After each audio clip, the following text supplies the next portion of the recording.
Welcome to the Ultimate Sports Blog Podcast. Today is Tuesday, May 22nd, 2018. Today we're going to recap last night's Game 4 between the Celtics and the Cavaliers and look ahead to tonight's Game 4 between the Warriors and the Rockets from Oracle Arena. Look back on last night's Game 6 between the Capitals and the Lightning. And we're going to get more in depth with the hockey news I discussed at the end of yesterday's podcast with the Islanders hiring Lou Lamoriello and the Rangers hiring David Quinn. We'll go over some baseball stories. Tom Brady and Rob Gronkowski no-showing the OTAs and a lot more. And I'll close the podcast by doing the NBA mock draft. All right, here we go. The Cavaliers defeated the Celtics 111-102 to even up the Eastern Conference Finals at 2 apiece. LeBron James, brilliant yet again, 44 points and 3 assists in the win.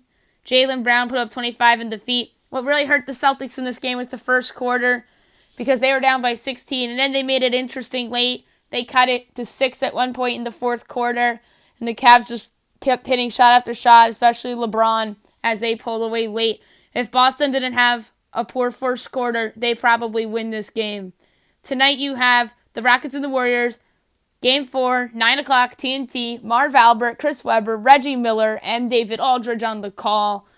Will the Warriors go up 3-1, or will the Rockets even this up at 2 apiece?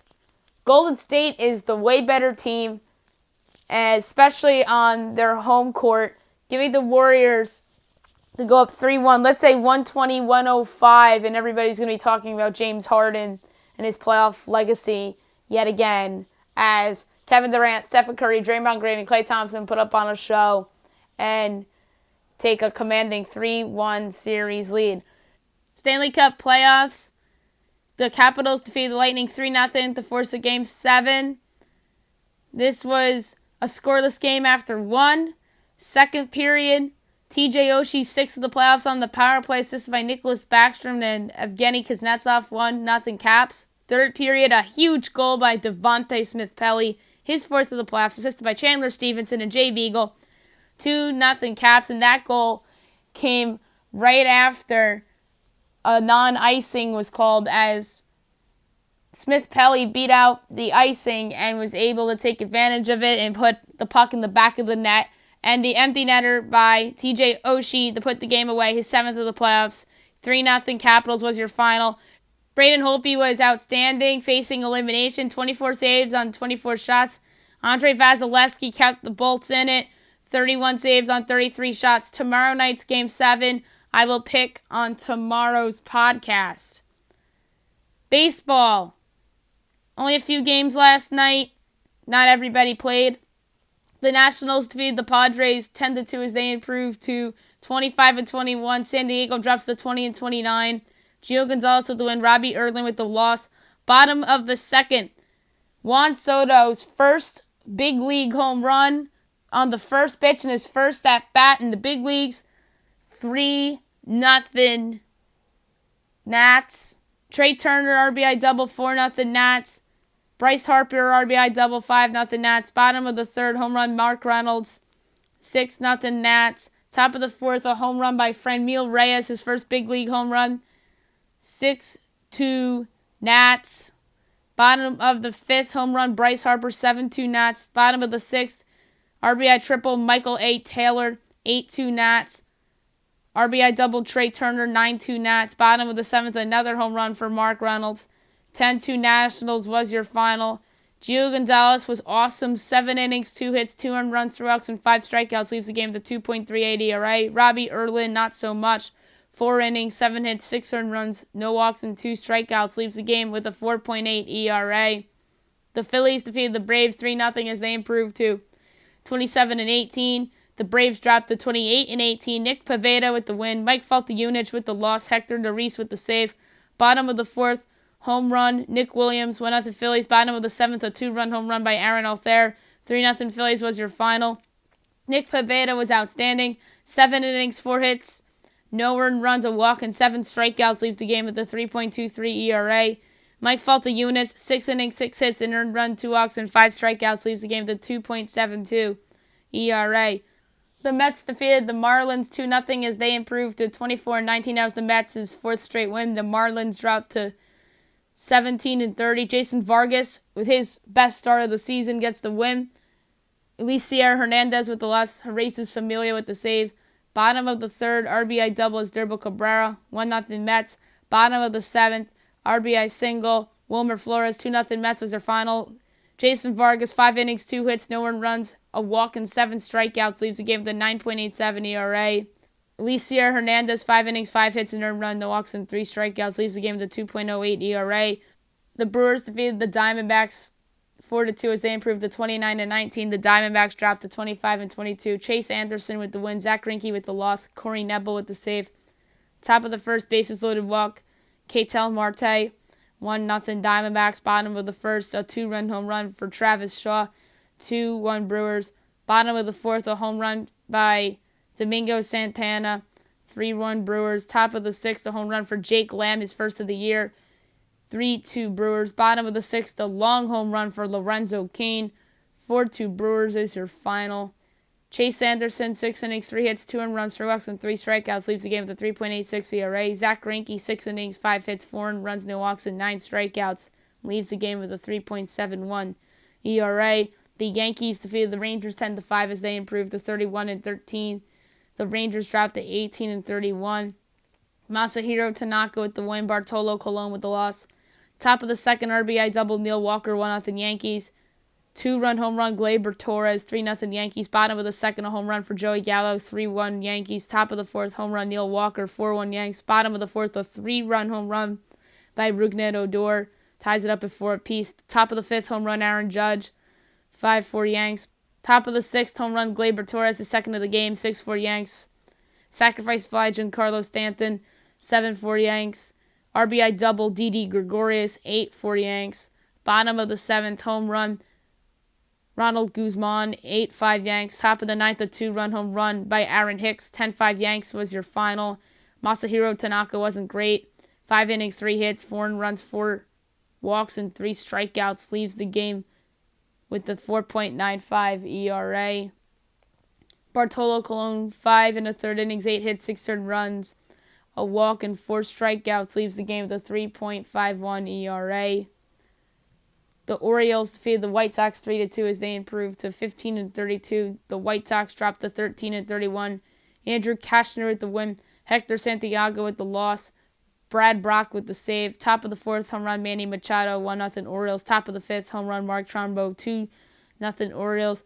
Bottom of the fifth, RBI double Jose Abreu, 2-1 Orioles. Top of the sixth, home run Adam Jones, 3-1 Orioles. Bottom of the sixth, ground rule double Leary Garcia, 3-2 Orioles was your final. Andrew Kashner pitched okay. 5 innings, 8 hits, 2 earned runs, 3 walks, and 4 strikeouts. Leaves the game with a 4.72 ERA. Hector Santiago, 6 innings, 5 hits, 3 earned runs, 2 walks, and 7 strikeouts. Leaves the game with a 5.17 ERA. The Twins defeated the Tigers 4-2 as they improved to 20-23. The Tigers dropped to 20-27. Jose Barrios with the win. Daniel Stumpf with the loss. Fernando Rodney with the save. Top of the first, home run Nick Castellanos, 1-0 Tigers. Top of the third, RBI single Nick Castellanos, 2-0 Tigers. Bottom of the fifth, a 2-run double Max Kepler, ties it up at 2 apiece. Bottom of the eighth, bases loaded walk Logan Morrison, 3-2 Twins. Sacrifice fly Robbie Grossman, 4-2 Twins was your final. Jose Barrios, 8 innings, 3 hits, 2 earned runs, 2 walks, and 9 strikeouts, leaves the game with a 3.82 ERA. Blaine Hardy, 5 innings, 7 hits, 2 earned runs, no walks, and 4 strikeouts, leaves the game with a 3.46 ERA. The Cardinals defeated the Royals 6-0 as they improved to 26-19. The Royals dropped to 14-33. Miles McCollum with the win. Ian Kennedy with the loss. Bottom of the third, RBI single Marcell Ozuna, 1-0 Cardinals. A 3-run home run by Tyler O'Neill. O'Neill homered in his third straight game. 4-0 Cardinals. Bottom of the fifth, RBI double Tyler O'Neill, 5-0 Cardinals. Bottom of the seventh, home run Matt Carpenter, 6-0 Cardinals. That's your final. Miles McCollum with a complete game shutout.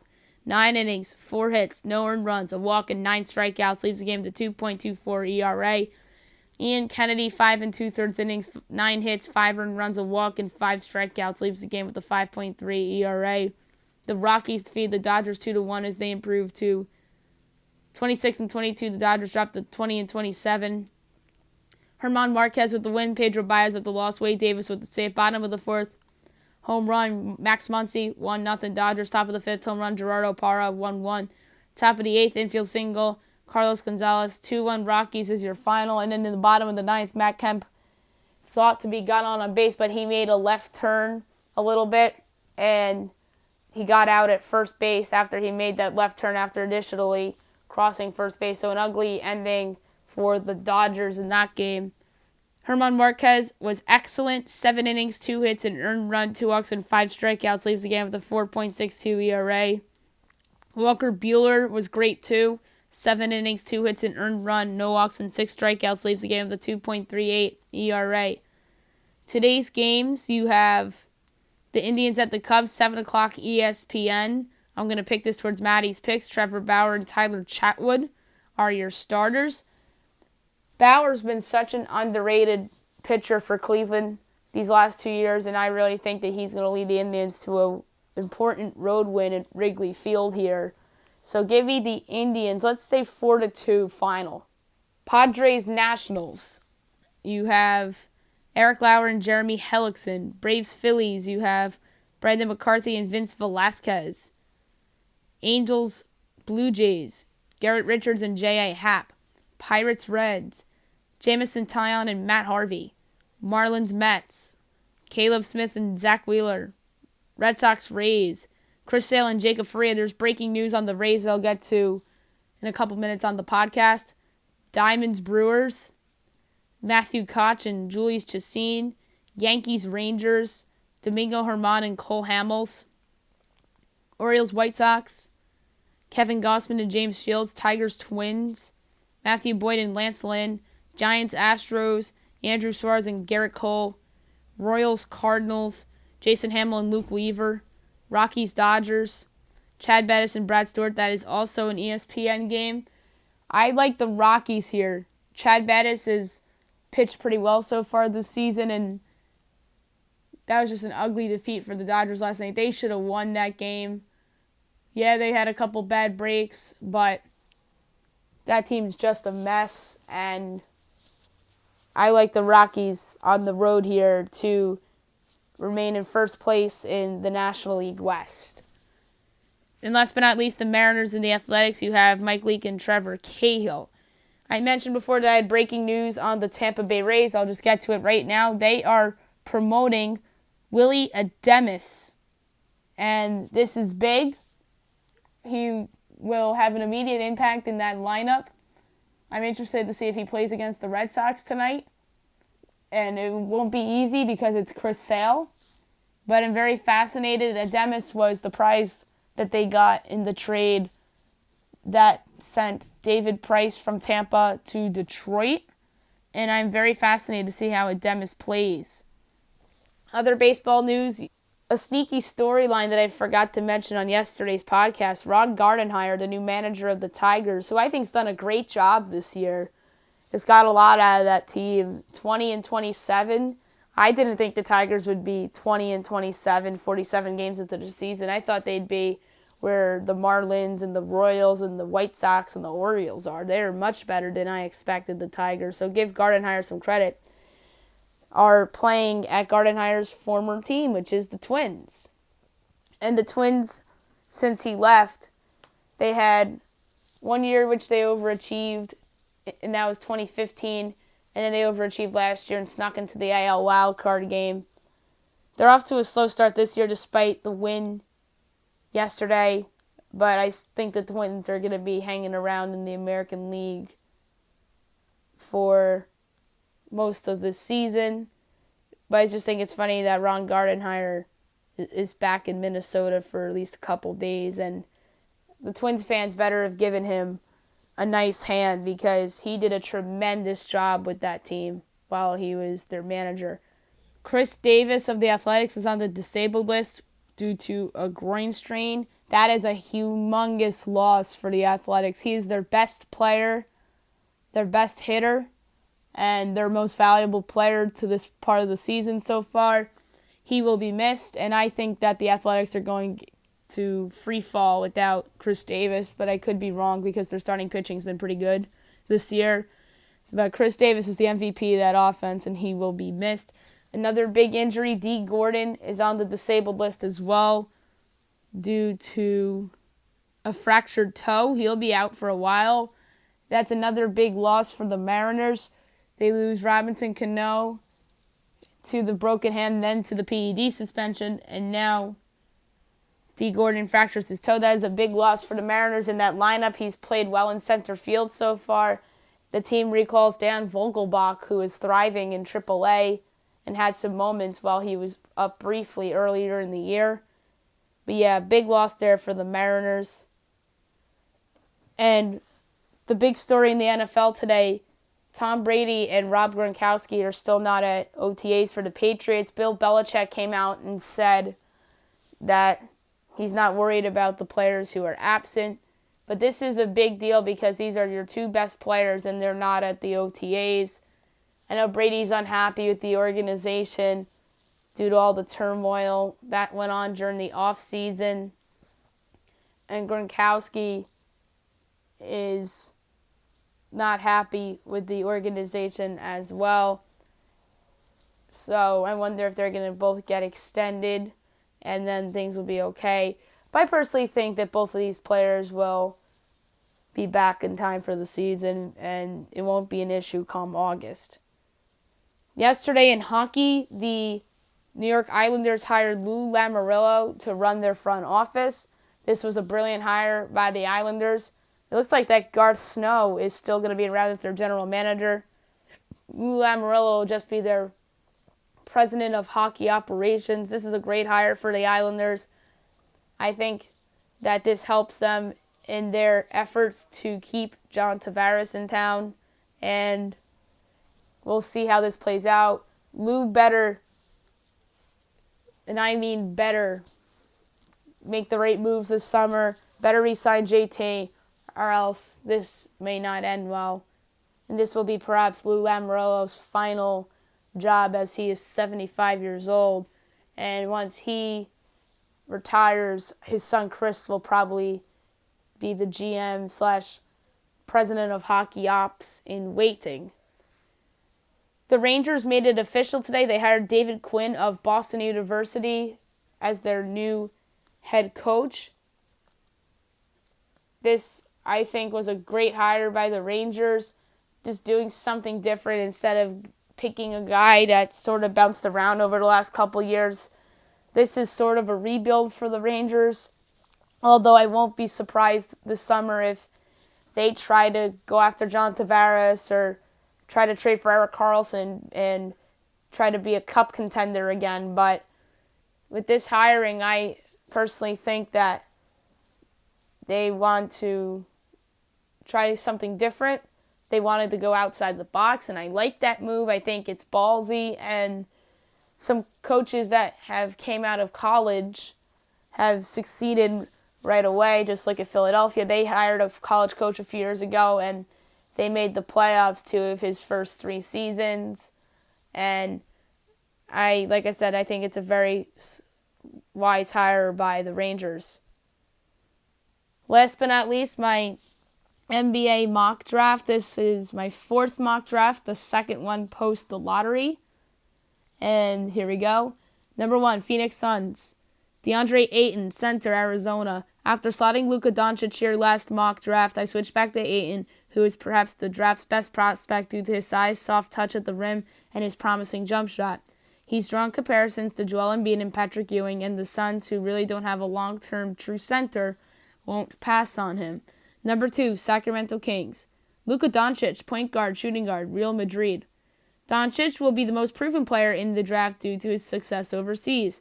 He's an ideal fit for the perimeter-oriented league and should have a long, productive NBA career. There are reports out there that Doncic does not want to play in Sacramento, so don't be shocked if they pass on Doncic as well as the Hawks in favor of American frontcourt players. 3, Atlanta Hawks. Marvin Bagley, power forward center, Duke. Bagley could very well end up the best player from this draft class. He has great athleticism and can shoot it from 3, and he and John Collins would be a nice front court pairing in Atlanta. 4, Memphis Grizzlies. Jaren Jackson Jr., power forward center, Michigan State. Jackson is a bit of a wild card in this lottery portion of the draft, considering he exceeded expectations as a freshman in college and played his way to this position. Although he struggled in the big dance, his rim protecting as well as his perimeter game were excellent. He could eventually replace Marc Gasol as the Grizzlies' long-term center. 5. Dallas Mavericks. Mohamed Bamba, center, Texas. Bamba does not have much enough offensive game, but his defensive presence with his height and shot blocking should appeal to any team. Bamba would learn from Dirk Nowitzki for at least 1, if not 2 seasons, and Rick Carlisle would love somebody like Bamba. 6. The Orlando Magic. Wendell Carter Jr., power forward center, Duke. The Magic can go multiple directions with this pick, but let's slate Carter in this spot as they go with the best player available. Carter is very overshadowed on the Blue Devils due to his teammates, but his defense is excellent and he provides spacing on the floor. 7. Chicago Bulls. Michael Porter Jr., forward, Missouri. Although Porter barely played college basketball, he's still worth picking here at 7. Porter has a great offensive skill set and great three-point range, but questions range about his mobility. The Bulls can use someone like Porter who has versatility and has a need for versatile forwards. 8. The Cleveland Cavaliers from the Brooklyn Nets via the Boston Celtics. Colin Sexton, point guard, Alabama. The Cavs have a need at point guard whether LeBron James leaves this summer or not. Sexton is super fast, super quick, and forever aggressive, all of which are great qualities for anybody entering the league. He puts pressure on the defense basically every possession. Number 9, the New York Knicks. Trae Young, point guard, Oklahoma. Reports out of the Combine are that the Knicks really like Young, who is very polarizing because of how his season went and how defenses started figuring him out in conference play. That said, he has a Steph Curry type of ceiling, and the Knicks may not pass on that. Number 10, the Philadelphia 76ers from Los Angeles Lakers via Phoenix Suns. Mikal Bridges, small forward, Villanova. Bridges took a massive leap this year for the Wildcats due to his 3-and-D capability. Bridges is one of the safest draft bets. The Sixers would be a nice landing spot for him as he can begin off the bench and can eventually start. Number 11, the Charlotte Hornets. Miles Bridges, small forward, Michigan State. Although Bridges might end up being a small ball power forward in the future due to his average ball handling, he is a great shooter on the wing and provides great athleticism. Bridges would be a nice fit on this rebuilding Hornets team as they view him as a building block. 12. Los Angeles Clippers from the Detroit Pistons. Shai Gilgeous-Alexander, point guard, shooting guard, Kentucky. Gilgeous-Alexander's stock is trending up after he had a great season for the Wildcats.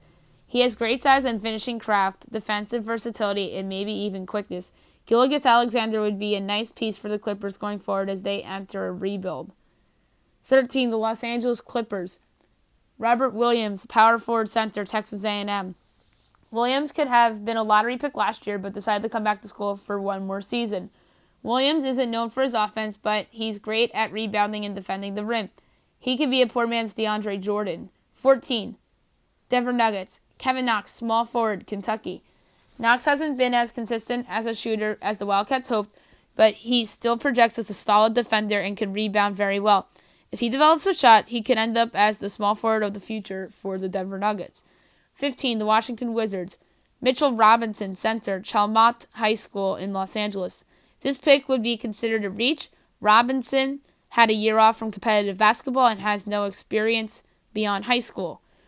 Robinson provides athleticism and shot blocking, which will intrigue teams, although there are questions about what else he can provide. 16. The Phoenix Suns from the Miami Heat. Kyrie Thomas, the shooting guard from Creighton. Thomas is interesting because he doesn't have much upside. What Thomas does have, though, is a two-way presence with great shooting and perimeter defending. This pick would be a solid one for the Suns, and he would probably come off the bench for them. 17. The Milwaukee Bucks. Lonnie Walker, shooting guard, Miami.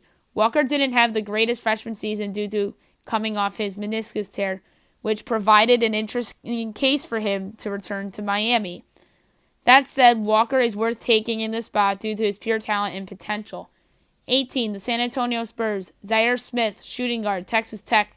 Smith went from a 3-star recruit to a likely first-round pick thanks to elite athleticism and ultra-aggressive two-way play at Texas Tech. His freshman season was full of highlight reel plays with tip dunks and chase-down blocks becoming nightly occurrences. 19. The Atlanta Hawks from the Minnesota Timberwolves. and Fernie Simmons, the point guard, shooting guard from IMG Academy. Simmons is a bit undersized for a shooting guard, which makes him a bit of a project, but he can attack the basket and has a decent shot, but must develop on the defensive end. Dennis Schroeder may not be in the Hawks' long-term plans, so Simmons makes sense here. 20. Minnesota Timberwolves from the Oklahoma City Thunder. Dante DiVincenzo, shooting guard, Villanova. DiVincenzo broke out in a major way at the Combine and fortified the strong impression left in March over the course of Villanova's season. It's clear he is not a flash in the pan as he consistent levels of focus, instincts of forcing turnovers and grabbing rebounds, and ability to hit open jumpers build in a degree of safety. 21. Utah Jazz. Troy Brown, shooting guard, small forward, Oregon. Brown is an interesting prospect considering that he had a solid season in Oregon, but has a reputation of disappearing in games. Brown's size and ball handling ability is what makes him worth a selection at this spot, and I like the Jazz for Brown. 22. The Chicago Bulls from the New Orleans Pelicans. Chandler Hutchinson, small forward, Boise State.